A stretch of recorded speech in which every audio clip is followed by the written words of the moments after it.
نکل رہی تھیں، لیکن قصور تو میرا بھی تھا، مجھے نہیں جانا چاہیے تھا۔ صبح تک مجھے بخار ہو چکا تھا۔ میری والدہ یہ دیکھ کر پریشان ہو گئی، انہیں لگا بخار کی وجہ سے میری یہ حالت ہوئی ہے۔ یہ دن میرے بہت اذیت میں گزرے۔ فری نے کہا تھا کہ تم کسی سے کچھ مت کہنا، کسی کو کچھ پتہ نہیں چلے گا، لیکن یہ بات بھلا شوہر سے کیسے چھپ سکتی ہے؟ اور پھر میری عزت داغدار کرنے کے بعد اس شخص نے نہ جانے میری کمر پر کیا لکھا تھا کہ شوہر پہلی ہی رات میری حقیقت جان جائے گا۔ میری شادی ہونے والی تھی، میری رنگت بالکل پیلی پڑ چکی تھی، میں ہر وقت روتی رہتی۔ امی مجھ سے وجہ پوچھتی تو میں یہ کہتی کہ آپ لوگوں سے جدا ہونے کا غم ہے، لیکن یہ غم تو کچھ اور ہی تھا۔ جانتی تھی کہ اگر میرے شوہر کو پہلی رات سب کچھ پتہ چل گیا تو وہ مجھے طلاق دے دے گا۔ میں اپنے گھر والوں کو کیا جواب دوں گی، کیا کہوں گی ان سے؟ اگر میں انہیں سچ بتاؤں گی تو وہ پھر مجھے ہی برا بھلا کہیں گے کہ تم ہماری اجازت کے بغیر رات کو کیوں گئی۔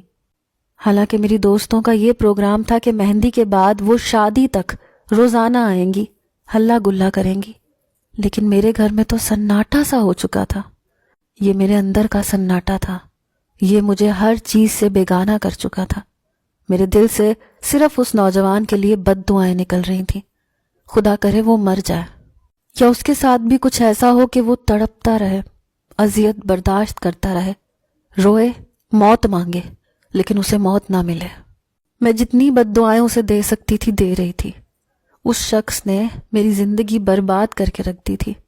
میں جانتی تھی کہ میری شادی کا انجام کیا ہونے والا ہے۔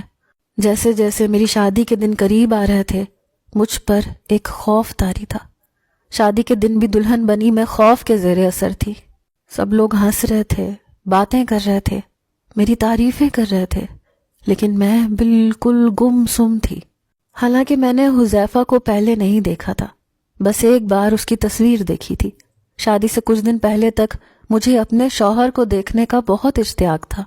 میں دن گنتی تھی اپنی شادی کے، لیکن آج میں چاہتی تھی کہ یہ سارا منظر میری آنکھوں کے سامنے سے غائب ہو جائے، یا پھر وہ واقعہ کوئی خواب بن جائے، اس کا حقیقت سے کوئی تعلق نہ ہو۔ لیکن میرے اختیار میں کچھ نہیں تھا۔ رخصتی کے وقت بھی میں مرے مرے قدموں سے اپنے گھر سے رخصت ہوئی تھی۔ گاڑی میں میری دونوں نندیں میرے برابر میں بیٹھی تھیں اور میرے ساتھ ہنسی مذاق کر رہی تھیں، لیکن میرے چہرے سے مسکراہٹ غائب تھی۔ میں اپنے سسرال پہنچی تو مجھے میرے کمرے میں بٹھایا گیا۔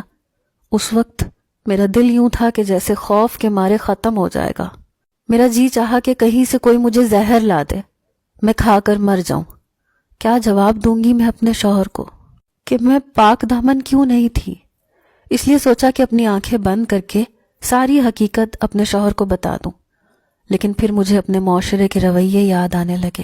ایسی لڑکیوں کے بارے میں کوئی بھی سچ نہیں مانا جاتا، بلکہ اسی کو بدنام کر کے دھکے دے کے نکال دیا جاتا ہے۔ میرا شوہر بھلا کیوں ایسی لڑکی کے ساتھ زندگی گزارے جو پہلے سے ہی داغدار ہو؟ اور میں یہ نہیں کہتی کہ اس میں میرا کوئی قصور نہیں تھا، میرا قصور بس یہ تھا کہ مجھے رات کے وقت باہر نہیں جانا چاہیے تھا۔ میں یہی سوچ رہی تھی جب کمرے کا دروازہ